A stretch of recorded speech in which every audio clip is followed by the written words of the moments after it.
नमस्कार, मी संतोष. आपण पाहता star bulletin times. Star bulletin times मध्ये आपले सर्वांचे प्रथमतः सहर्ष स्वागत. आज उन्हाच्या झळ्या चालू झाल्यात. उन्हाळा एवढा तीव्र आहे. जर मार्च महिन्यामध्ये जर एवढं ऊन असेल तर एप्रिल मे हे 2 महिने किती ऊन असेल. ह्या उन्हाचा झळा एवढा तीव्र आहे का त्याचा फटका शेतकऱ्यांना बसत आहे. शेतकऱ्यांना बसत असल्यावर कारण असं की आज आपण पाहू शकतो मीना नदी आहे. या मीना नदीचं पात्र पाहू शकता. या ठिकाणी आज शेतकऱ्यांना इथून पाईपलाईन आहेत, मोटारी आहेत आणि ह्या नदीमध्ये पाण्याची पातळी एकदम खालावलेली आहे. आणि शेतकऱ्यांना पाणी न्यायचं म्हटलं तर आता हे पाणी जास्तीत जास्त पुरून 4-5 दिवस पुरेल. आणि शेतकरी एवढे हवालदिल झालेले आहेत का त्यांना काय सुचत नाही. आता ह्या बाजूला सुद्धा पाहू शकता पूर्णपणे नदी अशी कोरडी पडलेली आहे. आणि समोर पाहू शकता शेतकरी जेसीबीच्या साहाय्याने खड्डा करून पाणी नदीतून वर पाणी आणण्याचा प्रयत्न करतोय. म्हणजे पाण्याचा कुठंतरी प्रश्न मार्गी लागला पाहिजे असे शेतकऱ्यांना प्रशासन असेल, या ठिकाणी निवडून आलेले जिल्हा परिषद सदस्य असतील, यांच्याकडे त्यांनी काय मागणी केली का नाही. आज पिकं जळून चालल्यात. साहजिकच आहे, शेतकरी वर्ग हा थोडासा नाराज होणारच. आणि होणारं नुकसान ही भरपाई कशी भरून निघेल. पाणी असलं तरच पिकं निघू शकतात. तर आपण गाडीमाळ्यातील काही ग्रामस्थ आहेत त्यांना विचारूया. दादा नमस्कार. नमस्कार. आपलं नाव? आता आपलं नाव आता काय बोलावच काय आज मला प्रश्न. नाव माझं अशोक राजाराम लोखंडे. आता नदीला पाणी नाही, कशी काय पिकांची अवस्था कशी काय? आता पिकांचं काय सांगायचे. आता ते पिकांचं जवळजवळ एकरी 50,000 रुपये खर्च आहे कांद्याला. त्याचा एवढा तोटा आहे का. तुम्ही किती कांदे लावले? आम्ही लावले 1.5 पाऊण 2 एकर आहेत. म्हणजे 70-75 हजार खर्च झालाय. पीक कसं काय? पीक आता चालले वर या माझ्या घरी. आणि पाणी धरणात. आता नदी कोरडी पडली काय. तुम्ही जिल्हा परिषदेचे इथं निवडून आलेत, आमदार आहेत, परत पंचायत समितीचे, जिल्हा परिषद सदस्य, यांना काय तक्रार केली का नाही तुम्ही? आता सर्व शेतकऱ्यांनी मग वरून मारायची बारी आली. आताच फक्त त्यांचं सरपंच राहिले नदी न्यायचं. बाकी काही शिल्लक ठेवलं नाही. शेतकऱ्यांचं सरपंच नदी न्यायचं राहिले. हा, बाकी काय राहिले शिल्लक. त्यांच्याकडून काय सहानुभूती भेटत नाही. सहानुभूती जर असती तर मग त्यांना एवढं दया असती तर एवढं पाणी सोडलं असतं त्यांनी लगेच. निवडणुकीच्या टायमाला येतात रात्रीचं. काय म्हणजे निवडणुकीच्या टायमाला रात्रीचे येतात म्हणतात घ्या पैसे पण द्या मत. यांचं पैसे नाही घेतलं का म्हणतात ते लय वाईट. आणि पैसे घेतल्यावर कामं नाही झाल्यावर तिकडून नाही बॉम्बलायचं. नाही बॉम्बलायचं म्हणजे अशी गंमत आहे. मग काय करावं शेतकऱ्याला तेच कळत नाही. अजिबात नाही. दादा नमस्कार. नमस्कार. काय आपलं नाव सांगा पूर्ण? अर्जुन साधू गाडवे, शिंगवे. कसं काय पिकाची अवस्था? आता तुम्ही ग्रामस्थ बरीच म्हणतात पाणी नाही. पिकांची अवस्था जर अशी म्हणायचं साहेब बघायला गेलं तर आहे ना पाणी अक्षरशः ना अजिबात द्यायला नाही. मी पिकांक आहे ना 4 दिवस झाले लक्ष सुद्धा टाकायला आहे ना गेलो नाही. कारण त्याचं कारण असं आहे का तिथं जाऊन आहे ना पिकांनी आपल्याकडे बघायचं ना, आपण त्यांच्याकडे बघायचं. आणखीन आपल्याला टेन्शन येण्यापेक्षा आहे ना आपण आहे ना पिकाकडे सुद्धा आहे ना लक्ष देत नाही. जे गेले ते गेले. माझं 6 एकर कांदा आहे. 6 एकरला माझा आतापर्यंत आहे ना 3 लाख रुपये खर्च आहे. आणि आता जर कांदा काढायचं या पिरियड मध्ये म्हणलं तर माझं आहे ना 30% सुद्धा आहे ना उत्पन्न होत नाही या कांद्यामध्ये. आणि ना 30% उत्पन्न होऊन 1 लाख रुपये माझ्या कांद्याचं होते तर 2 लाख रुपये अजून मला आत्ता तोटा होतोय.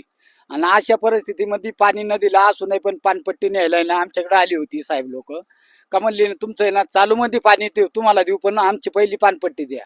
मी 5,500 रुपये ना रोख आहे ना माझ्याकडे पैसे नसताना दुसरीकडे बघून दिले. सारखी घरी यायची का त्यांची जबाबदारी का बॉय ना त्या आपल्याकडून पैसे ते घेतलेले पाणपट्टी वसूल केलेली. त्यांनी मला सांगितलेलं आहे काय ना तुमचं आहे ना हे पाणी आहे ना तुम्हाला पाण्यात पाणी येऊ.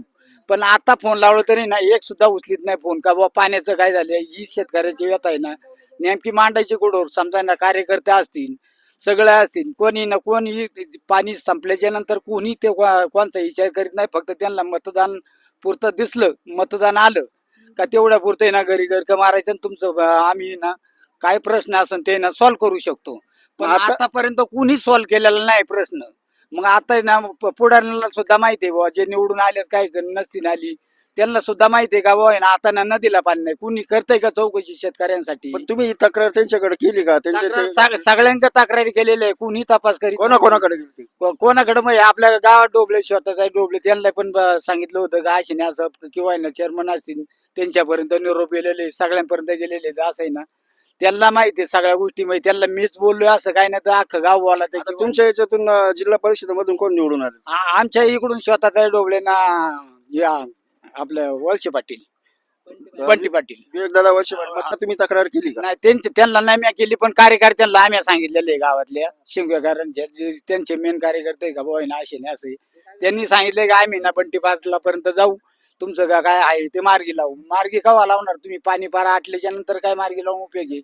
आता कांद्याला किती पाणी देणे बाकी राहील? अजून 2 पाणी पाहिजे तर कांदा फुगेल. तरच फुगेल, नाही तर कांदा आहे ना अख्खा आहे ना संपला, विषय संपला शेतकऱ्यांचा. कांद्याला फक्त 2 पाणी राहिलेत, नाही तर किती मोठं नुकसान होते. आज शेतकरी स्वतः सांगतो का 3 लाख रुपये खर्च झालाय आणि अजून 2 जर पाणी नाही दिले तर 1 लाख रुपये कांद्याचे होते आणि 2 लाख रुपये नुकसान सोसावं लागेल. दादा नमस्कार. नमस्कार.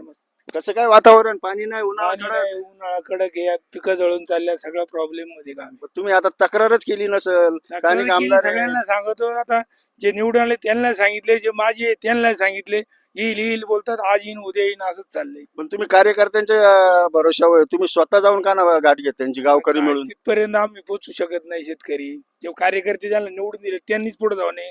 ते बंधाऱ्यावाल्यांना साहेबांना भेटतील ना. कार्यकर्ते काय म्हणाले? म्हणले आज येईन उद्या येईन असंच चाललंय. 4 दिवस झाले तोच विषय चालू आहे. सकाळी फोन केला होता मी. आता समजा ठीक आहे तो विषय असतो, पण पाटबंधाऱ्याचे काही नियम असतात का? उन्हाळ्यामध्ये काही कालावधी असतो त्याच्यातच पाणी सोडावं लागतं. उद्या जर पाऊस नाही झाला तर दुष्काळाचा परिणाम शेतकऱ्यांना सोसावं लागा, मग पाणी काही प्रमाणात ठेवावं लागतं. या गोष्टीवरती काय सांगाल तुम्ही? पण पाणी ही वर्षातून 3 वेळा भेटतं ना. एकदा आलं होतं, अजून 2 बाकी. 27 तारखेला पाणी येते आम्हाला. कुठल्या? फेब्रुवारी मध्ये. आता मार्च किती चालू आहे? आज 17 तारीख आहे. 17 तारीख. मग एवढं लेट झाल्यामुळे पिकांचं वाटोळ झालं ना. तुम्ही लेट सोडून फायदाच नाही ना. मग ते जळून जाते सर्व, आणि मग तुम्ही पाणी देणार. आता पाणी नाही सोडलं तरी चालेल जर नाही आले तर. नाही, आता पाणी येऊन उपयोग नाही व्हायचं. तर 4 दिवसात पाणी आलं तरच उपयोग होईल, नाही तर कांद्याचा काय राहणार हा, नाही. काय म्हणा? आता कांदा करपून गेलेत. आता किती का आता आपले किती कांदे आहेत? आता 4 एकर कांदे आहेत. 4 एकर कांदे. किती पाणी राहिले द्यायचे? अजून 2 पाणी लागतात, पण आता 15 दिवस झाले तेव्हाच एरी उपसल्या. मग तुम्ही आता घाई करायला पाहिजे ना. कार्यकर्ते जर याच्यात पाठपुरावा करत नसतील, सारखं फोन कार्यकर्ते जर हा. पाठपुरावा करत नसेल तर तुम्ही स्वतः शेतकरी वर्ग जाऊन विवेकदादा वर्षे पाटील यांना जाऊन हा विषय मांडायला पाहिजे ना तुम्ही. काय फोन करून म्हणतात आज येणार उद्या येणार, असंच चाललेलं आहे. म्हणजे नुसतं आश्वासन, आश्वासन आहे, बाकी काय नाही. प्रत्यक्षात काम नाही. नाही दादा नमस्कार. तुम्ही तर एकदम कट्टर शेतकरी दिसतात. आपल्याकडे आज काहीतरी सांगतील आपल्याला प्रत्यक्षात परिस्थिती काय आहे शेतकऱ्यांची.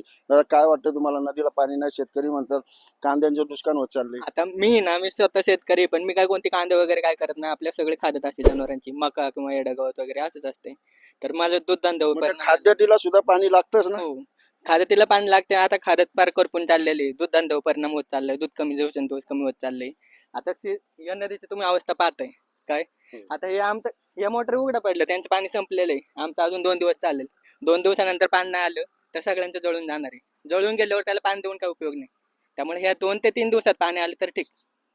मग तुम्ही आता 2-3 दिवसातच घाई करायला पाहिजे पण ना. ऐका ना, ह्या गेल्या 10-15 दिवसात पाणपट्टी वसूल करायला आली होती. ते आम्हाला काय बोलले, तुमचं 4 ते 5 दिवसात पाणी येणार तुम्हाला वरून. मग त्यांनी पाणपट्टी वसूल करून घेऊन गेलेत. मग 4 ते 5 दिवसात पाणी का सोडलं नाही अजून? पाणीपट्टीचं बिल घेऊन किती दिवस झाले घेऊन गेलेले? आता 10-12 दिवसच नाही झाली. 4-5 दिवसात येईल म्हणले. येईन म्हणले. आता मला सांगा, जर नदीला पाणी नाही मग यांना आम्ही कोणत्या बेसिसवर पाणपट्ट्या भरायच्या? नदीला पाणी नाही, आम्ही कोणत्या बेसिसवरती पाणीपट्टी भरायची? आज पिकं जळून चाललेली आहेत. शेतकरी म्हटलं तर हा 4ही बाजूनी अडचणीत आलेला आहे. ना सरकारचं त्यांच्याकडे लक्ष आहे, ना स्थानिक प्रतिनिधींचं लक्ष आहे. पण शेतकऱ्यांना काय लागतं? पाणी हे महत्वाचं. पिकाला पाणी असेल तर शेतकऱ्याला 2 रुपये इन्कम होईल. 2 रुपये इन्कम होईल, त्याचं घर परपंच चालेल.